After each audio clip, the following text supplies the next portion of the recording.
वो ठगी करने में माहिर एक शातिर खिलाड़ी है और अपनी पहचान छुपाए हुए एक अमीर घर का लड़का है। साथ रहने के 10वें दिन उन दोनों को एक दूसरे के वॉलेट में कुछ ऐसा मिला जिसे देखकर वे दंग रह गए। दोनों के पास बिल्कुल एक जैसा नकली पहचान पत्र था। आलीशान अपार्टमेंट में एक सड़ी गली लाश मिलती है। रात के 3 बजे किसी ने जानबूझकर फायर अलार्म बजा दिया और फिर धीरे धीरे वहाँ भीड़ जमा हो गई। वहाँ रहने वालों ने पुलिस को बताया कि कमरा नंबर 404 से बदबू आ रही है और ये किसी जानवर की नहीं लग रही। पुलिस वालों ने दरवाजा खटखटाया पर अंदर से कोई आवाज नहीं आई, इसलिए वे जबरदस्ती अंदर नहीं घुसे। वे इस केस के इंचार्ज मई और कबीर का इंतजार करने लगे। मई दूरबीन से खिड़कियों की जांच कर रही थी। जब वो कमरा नंबर 404 को देख रही थी तो उसे अचानक नीचे की खिड़की पर एक साया दिखाई दिया। जब उसने दोबारा गौर से देखना चाहा तो वो साया पलक झपकते ही गायब हो गया। मैनेजर ने बताया कि कमरा नंबर 404 एजेंट के जरिए किराए पर दिया जाता है और वहाँ किराएदार अक्सर बदलते रहते हैं। मई जैसे ही हॉल के अंदर गई उसे जमीन पर फायर अलार्म के कांच के टुकड़े बिखरे हुए दिखाई दिए। अलार्म के पीछे एक कमरा था जहाँ रहने वालों की अलमारियां और एक बहुत बड़ा कूड़ेदान रखा हुआ था। कमरा नंबर 404 के दरवाजे पर बदबू इतनी तेज थी कि वहाँ खड़ा होना भी मुश्किल था। इसी बीच कबीर भी पार्किंग की जांच पूरी करके कमरा नंबर 404 के पास पहुंच गया। वो पुलिस वालों के साथ कमरे के अंदर घुसा। वहाँ मेज पर रखे फूल पूरी तरह सड़ चुके थे। खाने की मेज पर खराब हो चुका खाना पड़ा था और पास की एक कुर्सी पर हरे रंग का कोट टंगा था। उस कोट की जेब में माचिस की एक डिब्बी थी। पूरा कमरा बहुत ही ज्यादा बिखरा हुआ था। जैसे जैसे वे आगे बढ़े बदबू और भी तेज होती गई। आखिर में कबीर और मई बाथरूम के अंदर गए। बाथटब में एक बहुत पुरानी और सड़ी गली लाश पड़ी थी। आखिर ये लावारिस लाश किसकी हो सकती है?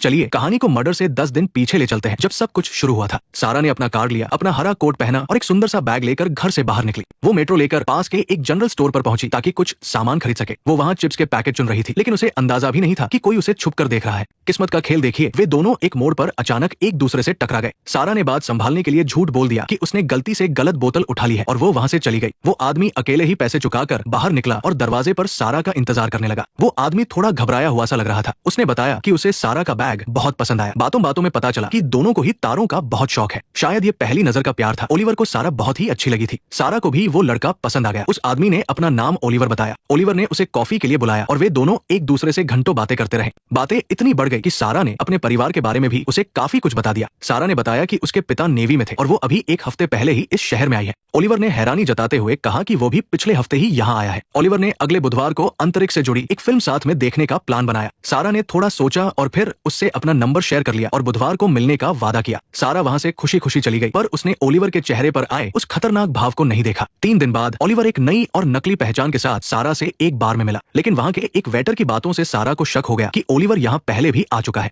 इसका मतलब था कि वो शहर में नया नहीं था। पकड़े जाने पर ओलिवर को काफी शर्मिंदगी महसूस हुई, पर ओलिवर ने सफाई दी कि वह इस मुलाकात को बहुत ही यादगार और खास बनाना चाहता था। उसने कहा कि शायद घबराहट की वजह से उसने ये सब झूठ बोला। साइलेंस। सारा ने उसकी बातों पर यकीन कर लिया और ज्यादा सवाल नहीं किए। तभी ओलिवर वहाँ से उठा। उसने चुपके से एक डॉक्टर को फोन लगाया और कहा कि अगर उसे मदद नहीं मिली तो उसे समस्या हो सकती है। पास ही खड़ी एक सुनहरे बालों वाली लड़की ने उसकी ये सारी बातें सुन ली। इधर सारा भी चुप नहीं बैठी थी। उसने ओलिवर की जेब से माचिस की एक डिब्बी निकाल ली थी। जब वे बार से बाहर निकले तो ओलिवर उसके काफी करीब आ गया था, लेकिन उसने खुद को काबू में रखा और सारा को सुरक्षित एक टैक्सी में बिठाकर रवाना कर दिया। चौथी रात को फिल्म देखने के बाद ओलिवर उसे एक सुनसान जगह पर ले गया। वहाँ एक बहुत बड़े पंखे के सामने खड़े होकर उसने सारा को अंतरिक्ष में उड़ने जैसा एहसास कराया। वक्त के साथ उन दोनों को एक दूसरे से गहरा लगाव और प्यार हो गया। ओलिवर सारा को अपने उसी कमरा नंबर 404 वाले अपार्टमेंट में ले आया। रात को सारा की नींद अचानक खुली और वो ये देखकर सन्न रह गई कि ओलिवर आधी रात को हॉल में कसरत कर रहा था। उनकी मुलाकातों का ये 5वां दिन था। अगले दिन उस अनजान लड़की ने सारा को रोका और उसे ओलिवर से दूर रहने की चेतावनी दी। सारा ने उसकी बातों को अनसुना कर दिया, पर चुपके से उस लड़की की एक फोटो खींच ली।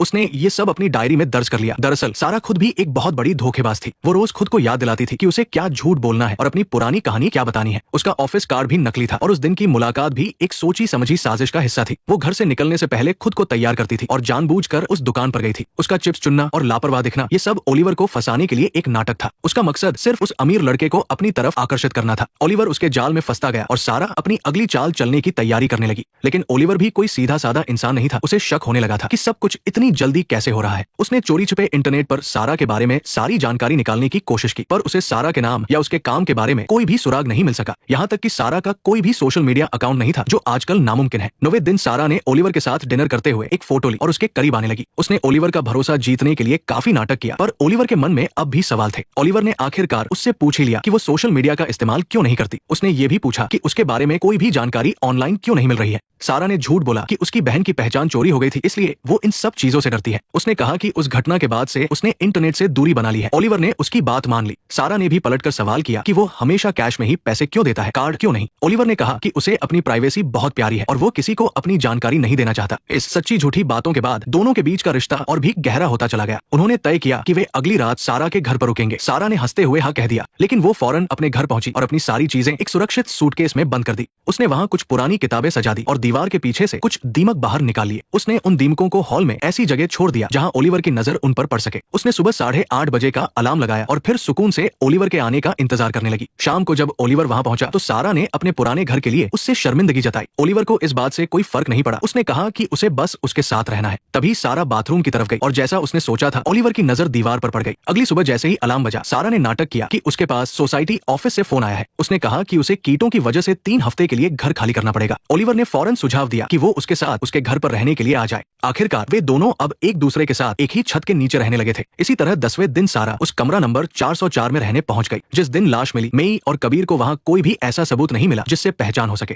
लेकिन बेड के पास एक सफेद रंग की दवाई की शीशी और एक जोड़ी सैंडल जरूर मिले। वे किसी लड़की के सैंडल थे। कबीर ने वहां के कपड़ों को देखकर ये अंदाजा लगाया कि यहाँ रहने वाले शख्स के पास पैसों की कोई कमी नहीं थी। वहां जमीन पर सब्जियों की कुछ पर्चियां मिली, जिन्हें पढ़कर ये साफ था कि वहां 2 लोग साथ में रहते थे और साथ में ही खाना खाते थे। वहां रखे मेकअप के सामान से ऐसा लग रहा था कि वो लड़की कोई विदेशी रही होगी। तभी मैनेजर वहां कुछ फाइलें लेकर आया, जिनसे पता चला कि किराएदार का नाम ओलिवर था। वो कभी रेंट देने में देरी नहीं करता था, पर कबीर को पता चला कि ये नाम भी नकली है। मेई ने तुरंत ओलिवर के पुराने मालिक को पूछताछ के लिए बुलाया, पर उस आदमी की पत्नी का देहांत हो चुका था, इसलिए वो काफी तनाव और सदमे में था। उसे बस इतना याद था कि उसने काफी समय पहले ओलिवर को देखा था। कबीर को शक हो गया कि वो आदमी कुछ छुपा रहा है, पर इससे पहले कि वे कुछ पूछते, वह चला गया। जिस रात सारा ओलिवर के घर रहने आई, वे दोनों अंतरिक्ष और तारों के बारे में बातें कर रहे थे, पर सारा एक बहुत ही साधारण शब्द का मतलब नहीं बता पाई, जिससे ओलिवर फिर से सोच में पड़ गया। मुझे नहीं पता इसे क्या कहते हैं। तुम्हें ये कैसे नहीं पता? ये तो बहुत मामूली बात है। साइलेंस। ये तो एक बुनियादी सच है। सारा ने बात को घुमाने के लिए कहा कि वो नहाने जा रही है। उसे नहाते वक्त पानी में कुछ सफेद सा तरल पदार्थ मिलाने की आदत थी, शायद वो दूध था। इसी दौरान ओलिवर ने चुपचाप एक इंजेक्शन निकाला और उसमें कोई दवा भर ली। जब सारा नहाकर आई और सो गई तो ओलिवर ने वो इंजेक्शन खुद को लगा लिया। वो इंजेक्शन लगाने के बाद ओलिवर को बहुत गहरी नींद आ गई, लेकिन सारा असल में सोई नहीं थी, वो बस नाटक कर रही थी। वो तुरंत उठी और अपना बैग खोला। उसने अपनी डायरी चेक की और फिर दबे पांव तिजोरी की तरफ बढ़ गई। वो बहुत ही सावधानी से तिजोरी का कोड खोलने की कोशिश करने लगी। वो रोज सुबह ओलिवर से ऑफिस तक के लिए लिफ्ट लेती थी, ताकि उसे शक न हो। जब वो चला जाता तो वो बड़े आत्मविश्वास के साथ ऑफिस के अंदर कदम रखती। वो गार्ड को नमस्ते कहती और फिर चुपके से पिछले दरवाजे से बाहर निकल जाती। वो उस बिल्डिंग में काम नहीं करती थी, वो बस ओलिवर की आंखों में धूल झोंक रही थी। उसने अपनी बहन को फोन करके बताया कि उसे एक बहुत ही रईस शिकार मिल गया है, लेकिन अभी एक और बहुत ही जरूरी काम बाकी था। साइलेंस। उसकी बहन ये सब सुनकर काफी घबरा गई थी और उसने सारा को चेतावनी दी कि वो अपनी जान जोखिम में न डाले। उनकी मुलाकातों के 10वें दिन सारा को जमीन पर अचानक कुछ गिरा हुआ मिला। ओलिवर ने बताया कि उसे नींद न आने की बहुत गंभीर बीमारी है। अगर वो दवाई न ले तो उसे अजीब अजीब चीजें दिखने लगती है। सारा को इसका अंदाजा तब हुआ जब ओलिवर गहरी नींद में था। वो पिछले कई दिनों से उसका पासवर्ड पता करने की कोशिश कर रही थी। उनके रिश्ते के 50वें दिन सारा हमेशा की तरह अपने ऑफिस के लिए निकली। दोनों ने तय किया था कि शाम 6 बजे काम के बाद वे ड्रिंक के लिए बाहर चलेंगे। तभी सारा ने दूर से उस सुनहरे बालों वाली लड़की को देखा। सारा को डर था कि कहीं उसकी झूठी नौकरी का राज न खुल जाए। उसने फौरन ओलिवर को गले लगा लिया और पूछा, क्या मैं आज शाम को तुमसे मिलूंगी? उसने कहा, हाँ बिल्कुल, 6 बजे मिलते हैं। फिर वो बिना कुछ जाहिर किए बिल्डिंग के अंदर चली गई। सब कुछ प्लान के मुताबिक चल रहा था, लेकिन तभी ओलिवर का फोन आया। उसकी छुट्टी जल्दी हो गई थी और वो सारा के ऑफिस की लॉबी में पहुंच चुका था। फोन काटते ही सारा पागलों की तरह दौड़ने लगी। उसने लोगों की नजरों की भी परवाह नहीं की।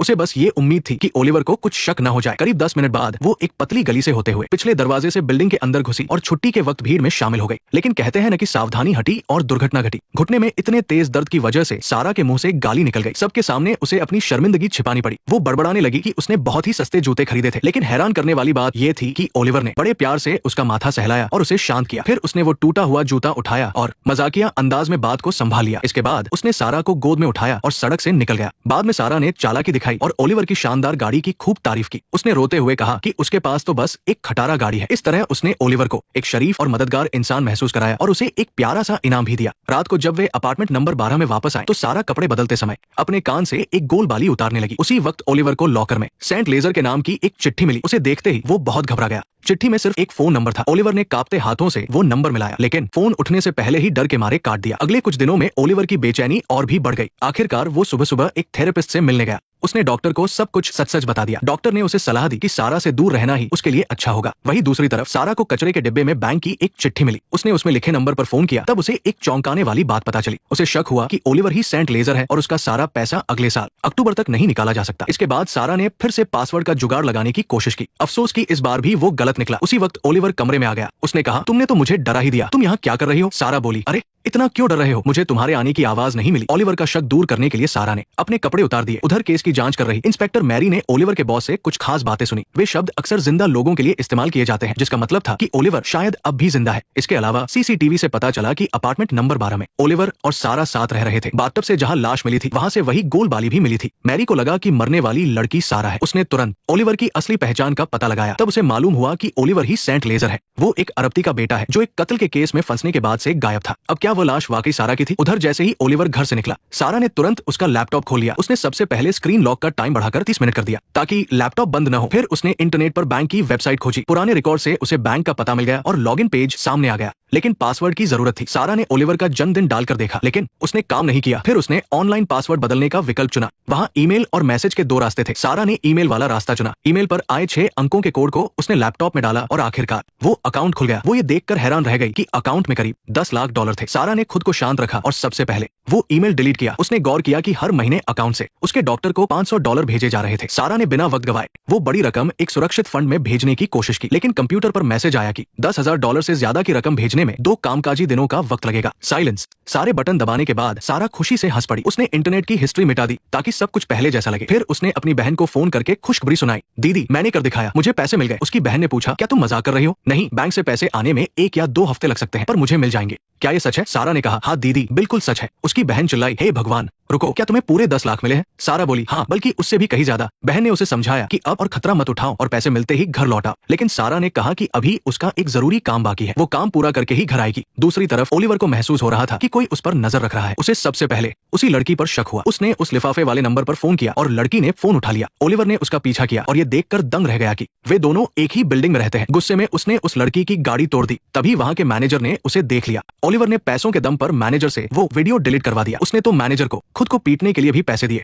शाम को सारा खाना लेकर अपने पुराने ऑफिस पहुंची, लेकिन उसे पता चला कि वो लड़की आज काम पर नहीं आई है। सारा ने वहां के मालिक से थोड़ी बातचीत की। उधर ओलिवर अपनी बीमारी की वजह से वापस घर आ गया था। उसने डॉक्टर को फोन किया। उसे शक था कि वो लड़की उसका पीछा कर रही है, पर डॉक्टर को लगा कि सारा ही उसका फायदा उठाना चाहती है। उसने ओलिवर को फौरन ब्रेकअप करने की सलाह दी। सारा ने उनकी सारी बातें सुन ली। उसने गुस्से में आकर डॉक्टर का वीडियो कॉल काट दिया। ओलिवर चिल्लाया, तुम्हें क्या हुआ है? मैं अपनी निजी समस्याओं के बारे में बात कर रहा था। वो मेरा डॉक्टर है और मैं ठीक होने की कोशिश कर रहा हूँ। सारा ने कहा, मुझसे झूठ मत बोलो। जब से मैं तुमसे मिली हूँ मेरी जिंदगी मेरे काबू से बाहर हो गई है। तुम मुझे यहाँ से जाने नहीं दोगे। ओलिवर बोला, तुम्हें पता भी है कि मेरी हालत कितनी खराब है? सारा चिल्लाई, क्या मैं अब सच बोल सकती हूँ? दोनों के बीच जबरदस्त झगड़ा होने लगा। साइलेंस। इसके बाद ओलिवर उस सुनहरे बालों वाली लड़की के घर पहुंचा। उसने सीधे सीधे उसे धमकी दी, लेकिन वो लड़की बिल्कुल नहीं डरी। उसने साफ कह दिया कि उसे ओलिवर के सारे राज पता है। रात को ओलिवर वापस आया और उसने सारा से माफी मांगी। उधर इंस्पेक्टर मैरी को पता चला कि पॉल नाम के एक लड़के का बड़ी बेरमी से कत्ल हुआ था। भले ही कत्ल का इल्जाम मार्टिन ने ले लिया था, पर सबको यही लगता था कि असली कातिल ओलिवर ही है। तभी मैरी को पता चला कि वो सुनहरे बालों वाली लड़की भी इस केस से जुड़ी है। 1 महीने पहले उसने अपनी गाड़ी तोड़े जाने की शिकायत की थी। मैरी और उसका साथी सैम सर्च वारंट लेकर उसके कमरे में पहुंचे। वहां का नजारा देखकर वे दंग रह गए। वो कमरा बिल्कुल वैसा ही सजा हुआ था जैसे वो अपार्टमेंट जहां लाश मिली थी। उन्हें एहसास हुआ कि सारा कोई मामूली लड़की नहीं बल्कि एक बहुत बड़ी ठग है। उसकी पहचान और नाम सब कुछ फर्जी था। यहाँ तक कि जिस कंपनी में वो काम करने का दावा करती थी वहां भी उसके बारे में कोई जानकारी नहीं थी। ऐसा लग रहा था जैसे उसका कोई वजूद ही न हो। रिश्ते के 50वें दिन सारा ने ओलिवर के सामने उसकी दवाइयां रख दी। उसने बताया कि 1 गोली से शरीर को आराम मिलता है, 2 से उदासी दूर होती है और 3 गोलियां खाकर इंसान एक अलग ही दुनिया में पहुंच जाता है। सारा के कहने पर दोनों ने एक एक गोली खा ली। उस दिन शहर में एक त्योहार मनाया जा रहा था।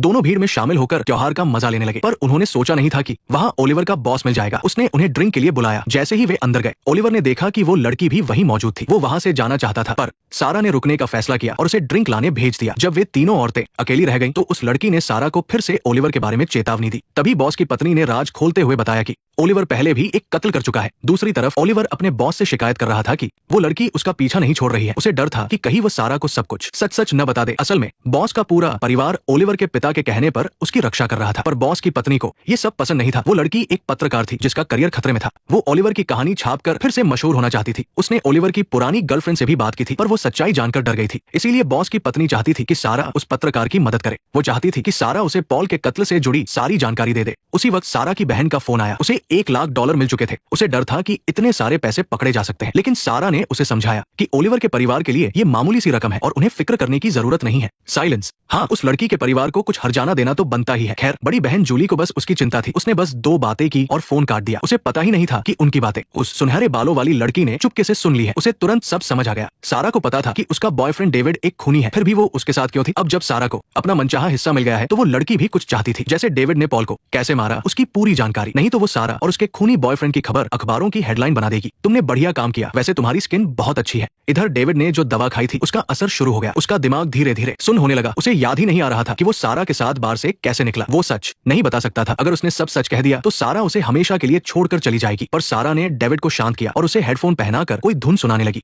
जब उसे यकीन हो गया कि डेविड कुछ नहीं सुन सकता, तब वो रोते हुए अपने दिल का हाल बताने लगी। मेरा नाम सारा नहीं है, मेरा असली नाम मेगन है। हमारे साथ कोई हादसा नहीं हुआ था। मैं यहाँ सिर्फ तुम्हें ढूंढने आई थी ताकि मैं वो सब ले सकूं जो तुमने मेरा और मेरे परिवार का उधार रखा है। क्योंकि मुझे लगा था कि मुझे पता है उस नदी में क्या हुआ था, पर मुझे कुछ नहीं पता। शायद मैं कुछ भी नहीं जानती। जब डेविड की आंख खुली तो सारा उसकी आंखों के सामने से गायब हो चुकी थी। प्यार में डूबा डेविड सारा को ढूंढते हुए मालकिन के पास पहुंचा, पर मालकिन सारा को बुरा-भला कहने लगी और उसे एक लालची औरत बताने लगी जो बस पैसों के लिए साथ थी। उसने कहा कि अगर डेविड के पास अरबों डॉलर की जायदाद न होती तो वो कब का पकड़ा गया होता। दोनों के बीच सड़क पर खूब बहस हुई। मालकिन उसे खरी खोटी सुनाकर चली गई। जब डेविड ने उसका पीछा करना चाहा, जूली को उस सुनहरे बालों वाली लड़की के कमरे में न सिर्फ डेविड की जासूसी के ढेर सारे कागज मिले, बल्कि वार्डरोब में मर्डर के वक्त की तस्वीरें और वही नकाब भी मिला जो कातिल ने पहना था। इस तरह पहली संदिग्ध पकड़ी गई। उसी रात लाश का पोस्टमार्टम किया गया। हालांकि पूरी रिपोर्ट आने में एक हफ्ता लगेगा, पर हड्डियों के ढांचे को देखकर ये साफ था कि मरने वाला कोई आदमी था। उनके साथ रहने के 33वें दिन डेविड ने सारा के सामने सब उगल दिया। हाई स्कूल के दिनों में वो पॉल और मार्टिन गहरे दोस्त थे। एक बार वो तीनों घूमने गए थे जहां मार्टिन और पॉल के बीच झगड़ा हो गया। उसने अपनी आंखों से मार्टिन को पॉल का गला नदी में दबाते देखा। वो पास ही खड़ा रहा जब तक पॉल की मौत नहीं हो गई। इसी पछतावे की वजह से वो गहरी नींद नहीं सो पाता था और नाम बदलकर यहाँ वहाँ छिपता फिर रहा था। उसे लगा कि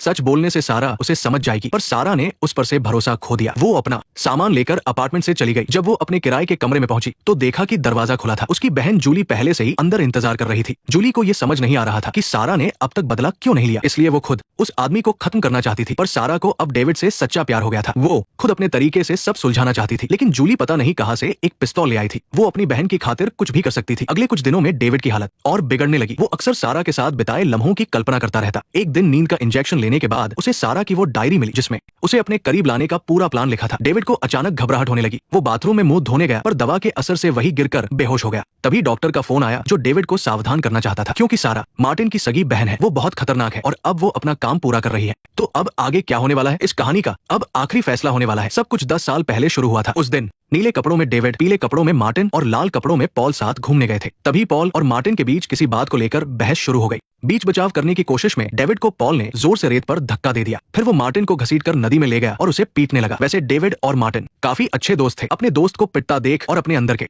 गुस्से की वजह से डेविड ने पॉल को पानी में धकेल दिया, पर गलती से पॉल की डूबने से मौत हो गई। रात को डेविड ने मार्टिन को उसके घर छोड़ा। दोनों ने गाड़ी में ही झूठी कहानी गढ़ ली ताकि वो पॉल की मौत के इल्जाम से बच सके। ये सब मार्टिन की छोटी बहन सारा ने खिड़की से देख लिया था, पर अपने हाथों से किए कत्ल को भूलना इतना आसान नहीं था। डेविड चैन से नहीं सो पाता था। कुछ दिनों बाद जब पुलिस ने डेविड से पूछताछ की तो उसने खुद को बचाने के लिए कह दिया कि शायद मार्टिन ने ही कत्ल किया है। मार्टिन पहले से ही बदनाम था, इसलिए उसके माँ बाप ने भी उसकी बात नहीं मानी। ये सब उस वक्त के एक बिना लाइसेंस वाले डॉक्टर ने देख लिया। उसे पता था कि डेविड का परिवार बहुत अमीर है, इसलिए वो उनका सलाहकार बन गया। असल में उस डॉक्टर का अपना मतलब था। वो इस केस के जरिए अपना नाम बनाना चाहता था। उसने डेविड के पिता से वादा किया कि वो पॉल की मौत का मामला सुलझा देगा। जल्द ही मार्टिन को पॉल के कत्ल का गुनहगार मान लिया गया। ये सुनकर डेविड का मन और भी बेचैन हो गया। वो अपनी गलती मानकर सारा सच बताना चाहता था, लेकिन उस डॉक्टर ने डेविड को रोकने का फैसला किया। डेविड ने एक माफीनामा लिखकर मार्टिन को देने को कहा, पर उस लालची डॉक्टर ने वादा तोड़ दिया। उसने वो चिट्ठी पढ़ ली और जान गया कि असली कातिल डेविड ही है। अगर वो डेविड की बात मान लेता तो उसका अपना करियर भी बर्बाद हो जाता। इसलिए मार्टिन से मिलने पर उसने उसे यकीन दिलाया कि उसके बिना भी दुनिया चलती रहेगी। उसने कानून का हवाला देकर उसे डराया और कहा कि अगर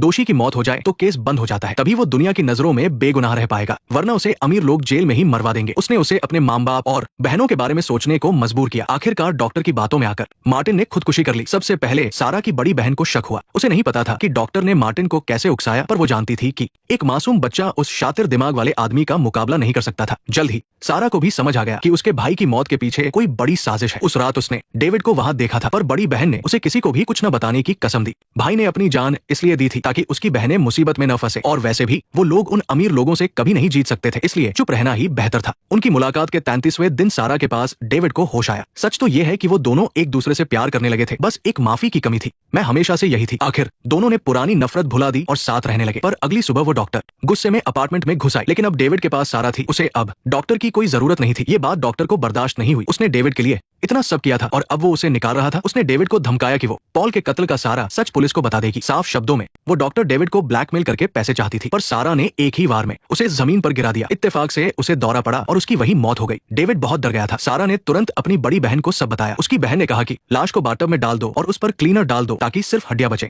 पर खबरदार वो केमिकल किसी आम दुकान से मत खरीदना। फिर हीटर चलाकर तापमान बढ़ा दो, 1 हफ्ते में ही सब कुछ गल जाएगा। पुलिस को लाश की पहचान करने में वक्त लगेगा, पर अगर तुम बाथटब में किसी और का सामान डाल दोगे तो वो और भी उलझ जाएंगे। तब तक तुम लोग बहुत दूर जा चुके होगे। कहानी के आखिर में डेविड ने सारा से वो तिजोरी खुलवाई। दोनों ढेर सारा कैश और पासपोर्ट लेकर एक अनजान आइलैंड पर भाग गए। वहां उनका एक प्यारा सा बेटा हुआ। इसी के साथ ये कहानी खत्म होती है। आप सभी के प्यार और साथ के लिए शुक्रिया। फिर मिलेंगे अगली कहानी में। नेक्स्ट पार्ट देखने के लिए वीडियो को लाइक करो।